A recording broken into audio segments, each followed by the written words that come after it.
You're watching Tag TV.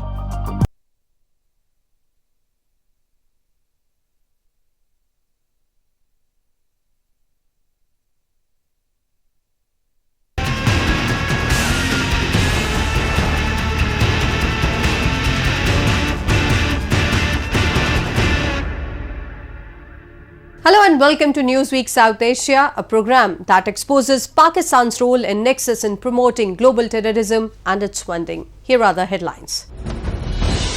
Several terrorists killed in Jammu Kashmir encounters. UN terror list has 139 Pakistan entries. Indian Army killed 13 terrorists in Kashmir in a single day on April 1st. In 3 anti-terrorist encounters that took place that day in the valley, security forces gunned down as many as 13 militants in the Anantnag and Shopia district of Jammu and Kashmir. Newsweek South Asia takes a look. The terrorists who were killed included those responsible for the brutal killings of Lieutenant Umar Fayaz. Meanwhile, authorities imposed restrictions in parts of Srinagar on April 2nd to maintain law and order in the wake of gunfights in the Kashmir Valley the previous day. DG police से भी हमारी चर्चा हुई और मुझे लगता है कि एक संदेश जाना चाहिए देश भर में कि गत कुछ मास से निरंतर एक दबाव बना हुआ है आतंकवादियों पर भी और उनके समर्थकों पर भी. In some of the worst fights between the security forces and the armed militants in the recent years, the armed clashes took place in 2 places of the Shopian district and the 3rd spot in the Anantnag district in southern Kashmir. The operations rendered a severe blow to terrorist groups in the Kashmir Valley. The operation was launched in the 2 districts on March 31st night and continued until next day afternoon. Of the 13 terrorists killed, 11 have been identified so far. All of them were locals, officials said. जो काचीडोरा में चल रहा है शोपियां में encounter, उसमें 4 से 5 terrorist की information है. उसमें 2 आर्मी की जवान मार्टिर हुए हैं. हमारी तरफ से भी कुछ लोग जख्मी हुए हैं, पुलिस, सीआरपी और आर्मी की तरफ से, और कुछ सिविलियन लोगों को इंजरीज आई हैं. हम उनकी हालात मॉनिटर कर रहे हैं. Speaking about counter-terrorism operations, Lieutenant General A.K. Bhatt, the Corps Commander of the Army's Srinagar-based 15 Corps, told news agencies, excellent synergy has developed between the police, Army CRPF and the troops on the ground. He added that the security forces had been looking for the terrorist who killed Lieutenant Umar Fayaz and that today we neutralized them. कुल मिला के जो है 11 की figure आ रही है. 2 हमारे फौज के जो जवान भी शहीद हुए हैं. Inspector General of Police SP Pani said this was an extremely wonderful work done by Jammu and Kashmir Police along with the Army and CRPF. We have tried to keep life smooth in other parts of the valley, but if any miscreant attempts to disrupt the peace, they will be dealt sternly, he said. Kashmir Police Chief SP Vaid said that this was one of the biggest counter-offensive in recent times against terrorist groups operating in the Kashmir Valley. Vaid identified the killers of Lieutenant Fayaz as Ahmed Malik and Rais Thokar, both of whom were among the militants killed in Dragad. 2 जगह शोपियां में भी encounter चल रहे हैं, ड्रगड में और काचडूरा में. ड्रगड में अभी तक 7 डेड बॉडीज टेररिस्ट की मिली हैं. उसमें इम्पोर्टेंट लोग हैं और उनके साथ वेपन भी काफ़ी रिकवर हुए हैं. Vaid said at Dalgam, a senior superintendent of the police had made a special effort to persuade the terrorists to surrender. He even summoned the family members of the 2 terrorists in a bid to persuade them to give themselves up. Instead of surrendering, one of the hold-up terrorists opened fire and the security forces had no option but to kill him. The other one we caught alive. Operations are carried out most professionally by the security forces, added Vaid. The United Nations Security Council's consolidated list of terrorist individuals and entities includes 139 entries from Pakistan. We have a report. From Al-Qaeda's Ayman al-Zawahiri to known Lashkar-e-Taiba activists, the list updated and accessed on April 3 identifies all those individuals who have lived in Pakistan, operated from there or have been associated with groups that used Pakistani territory for carrying out their operations. The first person on the list is Ayman al-Zawahiri, Osama bin Laden's heir. The UN data claims that he is still hiding somewhere in the Afghanistan-Pakistan border area. Several of his lieutenants are also on the list who the UN believes are hiding with him.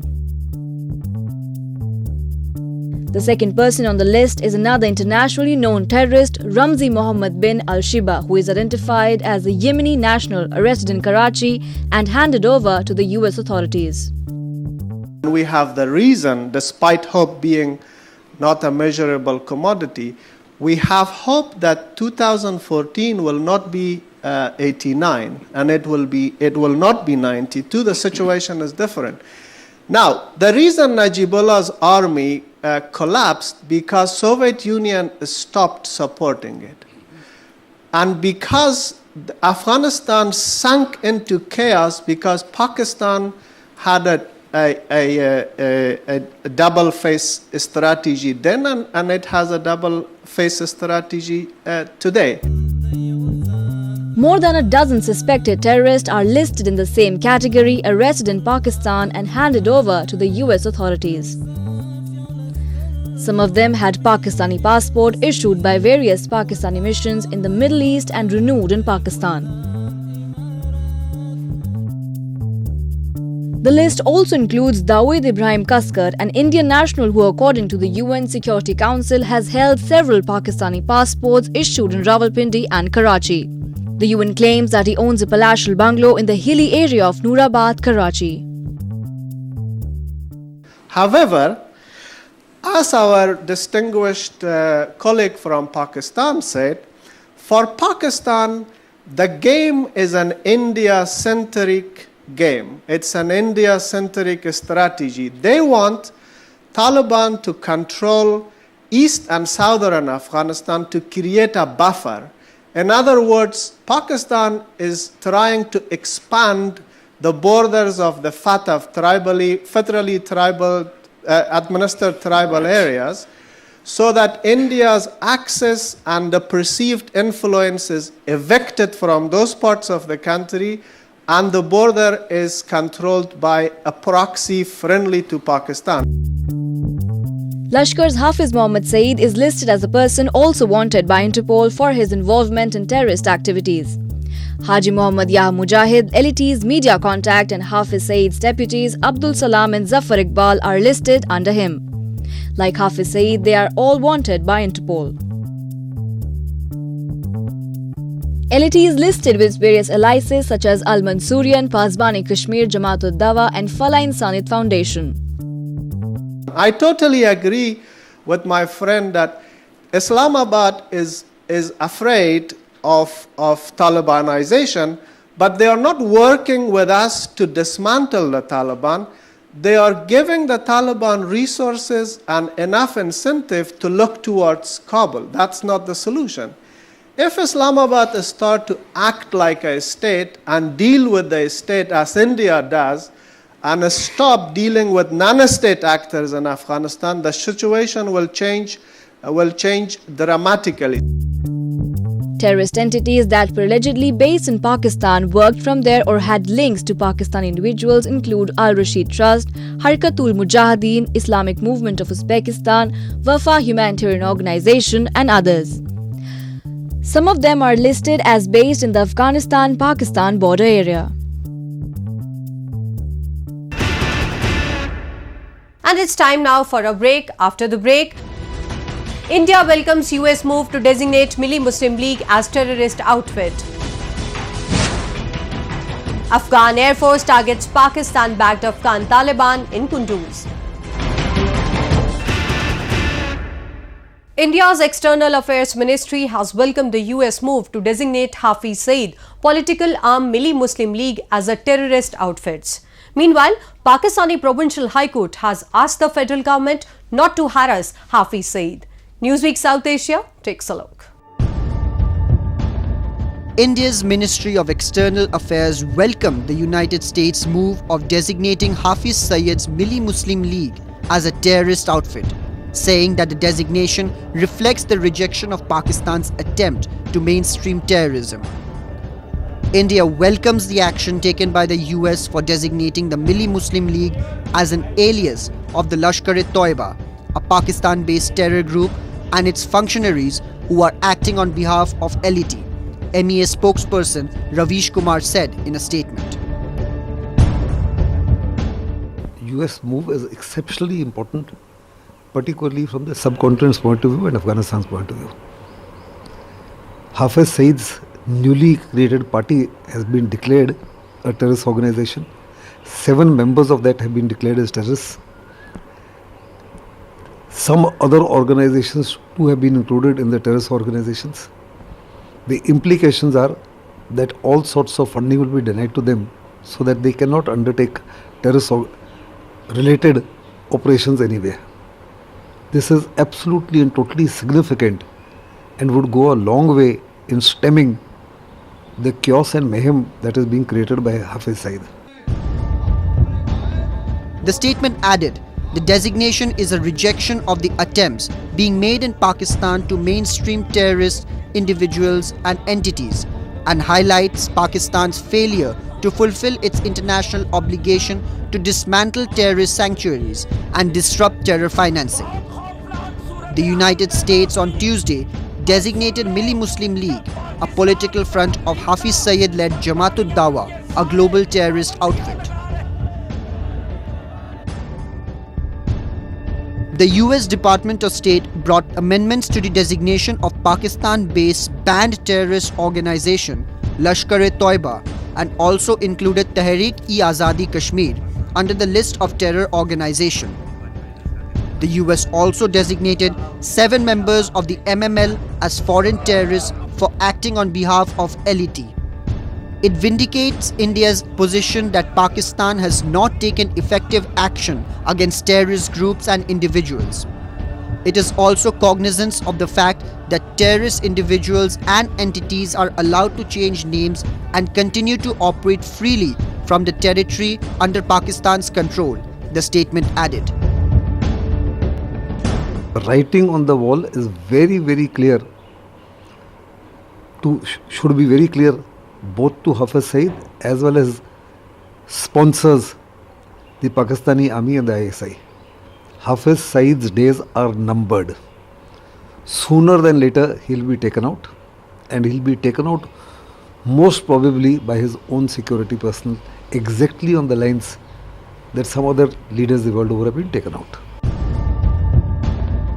Meanwhile, Pakistan's Provincial High Court in Lahore has ordered Pakistani government to not harass terrorist Hafiz Saeed so he can continue his social welfare activities, reported the country's Express Tribune news outlet. The same court in November freed Saeed, the mastermind of the 26/11 Mumbai terror attack, from house arrest. Its order to stop Saeed's harassment came on Tuesday, the same day that the US sanctioned the terrorist political outfit, the Milli Muslim League. According to Lahore High Court order, no harassment policy must continue until further orders, said the Tribune. Today, not only is the Americans and the Indians worried about Hafiz Saeed and his activities, the entire world is critically looking at Hafiz Saeed. He's a murderer, responsible for murdering 166 people in Mumbai, yet the Pakistani nation has looked the other way around. The instruction comes 2 months after Pakistan launched a crackdown on seminars and health facilities run by Saeed. As well, it comes about a month after news that terror financing watchdog was putting Pakistan back on a grey list for not taking adequate measures to curb terror-related financial crimes. Afghanistan's Air Force struck the Afghan Taliban-held northern Kunduz province, killing 18 terrorists and wounding 12 others, according to Afghan Ministry of Defense on April 3rd. The strike is being claimed a major success against Pakistan-backed Taliban in the country. We have a report. The Afghan Taliban-held northern Kunduz province on April 2nd witnessed an airstrike by the Afghan Air Force that killed 18 top terrorists of the Pakistan-backed Taliban. The strike also wounded 12 other terrorists according to the Afghan Defense Ministry. Mohammad Radmanish, the deputy spokesman of the ministry, said in a press conference that the attack was targeted at a foothold of the Taliban militants where a meeting was underway. The Afghan military received a report that the Taliban militants planned an attack after the meeting. Therefore, they launched the airstrike to get a step ahead of the militants. 18 Taliban frontline level commanders were killed, mostly foreigners. 12 others were wounded. They were the frontline level commanders in the council in northern provinces. All the time, they were creating troubles for the Afghan government and the province that I named before, said Radmanish. که 18 نفر از قماندانان دست اول یزیا که اکثر یزیاها خارجی ها بودند در اینجا کشته شدند و 12 نفر یزیاها زخمی شدند. اینها همه قماندانانی بودند که در منطقه به حیث کسایی که شورای شمال شرق افغانستان را تشکیل می دادند و همیشه دولت جمهوری اسلامی افغانستان را در ولایتی که ما قبلا نامش گرفتیم مورد تهدید و چالش های قرار می دادند. According to media reports, the attack also caused civilian casualties. In this regard, the Taliban said in a statement that the attack was targeted at an Islamic school where a ceremony was held. However, the Afghan Ministry of Defense responded that after the airstrike, the Taliban militants shot at the helicopters of the Afghan Air Forces first and then the civilians, wounding many. The United Nations Assistance Mission in Afghanistan said in a statement that the investigation into the attack was underway. As the MOD carried out the air attacks by the helicopters carrying MD-530 rockets, how the people wounded by light weapons? Radmanish asked. According to analysts, the attack will no doubt have a negative impact on the peace talks between Afghan government and the Taliban. ما در اونجا توسط راکت تیارات MD-530 بالای رهبری ازیا عملیات را اجرا کردیم ولی چطور اینا با مرمی های پیاده زخمی شدن. Meanwhile, in order to strengthen democracy in the country, the Election Commission of Afghanistan announced that the parliamentary and local district elections will be held on October 20th, more than 3 years behind schedule, and that much work was needed to ensure that voting would take place. The elections are considered a dry run for the presidential vote to be held in 2019 and a test whether Afghanistan's Western-backed government can overcome past election problems of security and fraud. President Ashraf Ghani and the international donor countries have all said the elections need to happen this year. Some Western diplomats doubt, however, that there is enough time to organize the vote in 2018. امروز کمیسیون مستقل انتخابات رسما به مردم شریف و نجیب افغانستان اعلام می‌کند که انتخابات ولسی جرگه و شورای ولسوالی به تاریخ 28 میزان سال 1397 برگزار می‌گردد.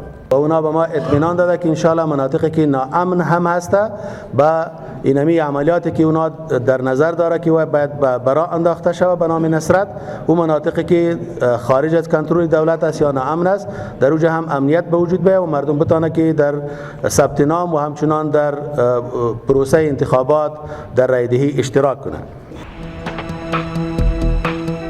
The current parliament's 5-year term was to expire in June 2015, but Ghani extended it by decree amid security fears and disagreements on how to prevent fraud. Announcing the date, the chairman of the Independent Election Commission, Gulajan Abdul Badi Sayed, told a news conference that voter registration process would start in mid-April. Registering millions of voters in a system designed to avoid the voter fraud that has marred the past elections in Afghanistan presents a major logistic and security challenge given Taliban control over large areas of the country. But authorities say the security forces believe they can assure the elections preparations go ahead.